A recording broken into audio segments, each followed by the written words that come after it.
satu contoh di depan mata, PIK 2, Pulau Rempang gitu kan ya. Diambil oleh negara dengan forced eviction, menggusur paksa. Dengan alasan PSN. Dengan alasan PSN.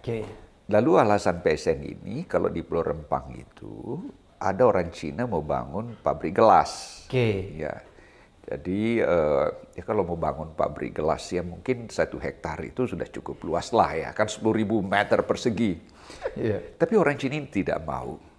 Dia ingin mengambil seluruh pulau itu dengan luasnya 17.000 hektar. Oke deh, kelihatannya dipaksa. Kita lihat Bahlil turun ke bawah, aparat polisi pakailah gas air mata segala macam disemprotkan ke siswa-siswa sementara belajar, dilarikan ke rumah sakit karena ini paksa. Sangat mencurigakan. Alasan istana katanya ini tidak ada surat-suratnya gitu kan ya. Ya katakanlah meski dia tinggal di sana berabad-abad sebelum Indonesia ada dan tidak diakui oleh negara ya bahwa tidak memiliki bukti-bukti kepemilikan yang sah. Tapi orang Cina juga kan tidak punya bukti kepemilikan. Sama-sama. Sama-sama. Kalau alasannya itu ya kan. Lalu kenapa ini harus digusur paksa? Padahal mereka sudah bertahun-tahun ya. Oh jauh. Anak cucu sudah di situ. Anak cucu. Jadi dari generasi ke generasi. Sama juga dengan PIK 2. PIK 2 juga ya. PIK 2. Kita lihat dengan ekspansi PIK 1 ke PIK 2. Yang kita lihat laporan Tempo ya. Menjangkau 9 kecamatan dan 2 kabupaten. Kabupaten Serang dan Tangerang ya. Itu kita juga lihat catatan-catatan di berbagai media diperkirakan lebih 100.000 hektar. Tapi ada lagi 1.000 hektar lagi kawasan pantai yang dengan tanaman mangrove segala dan sebanyak itu tanah negara gitu ya. Itu juga diambil. Untuk proyek di PIK ya? Untuk proyek di PIK. PSN ya? PSN. Nah terlepas dari ketentuan nasional yang kita anut, ini sebenarnya tidak memenuhi standar internasional, tetap dianggap sebagai pelanggaran HAM berat. Jadi pelanggaran HAM yang dilakukan oleh penguasa ya? Iya, pelanggaran itu. Dan di situ kalau kita lihat dari panduan dari PBB ya jelas sekali bahwa penggusuran itu hanya diperbolehkan dengan sejumlah syarat. Ketat sekali syaratnya. Must be approved by law. Jadi tidak semata-mata keinginan gubernur, keinginan bupati, keinginan presiden. Harus persetujuan DPR, mendapat legitimasi yang lebih tinggi dari sekedar seorang pemimpin eksekutif. Jadi gitu. Jadi ini tidak memenuhi syarat.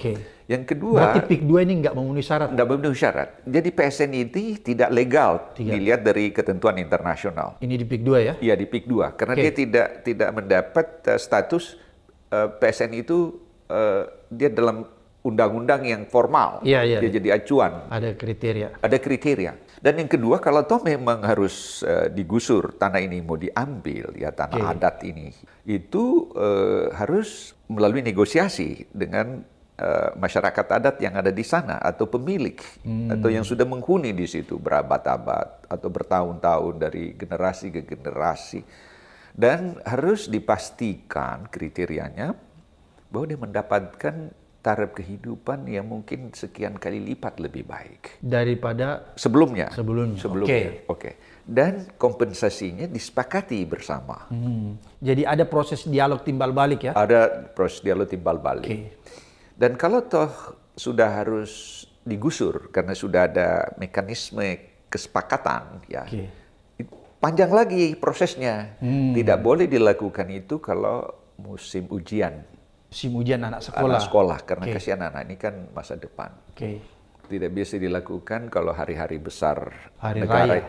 Hari kemerdekaan misalnya kita lagu nyanyi Indonesia Raya tiba-tiba PIK 2 menggusur orang miskin itu tidak boleh. Kalau bulan Ramadan nggak bisa? Tidak boleh. Nggak boleh juga. Tidak boleh dilakukan juga kalau musim hujan. Tidak boleh juga dilakukan kalau cuaca jelek.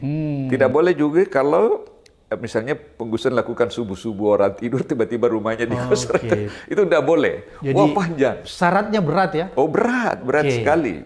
Dan tidak boleh menggunakan simbol-simbol kekuasaan. Jadi misalnya ada orang datang bawa pentungan. No, they cannot do that. Karena ada kesan bahwa ada pemaksaan kehendak.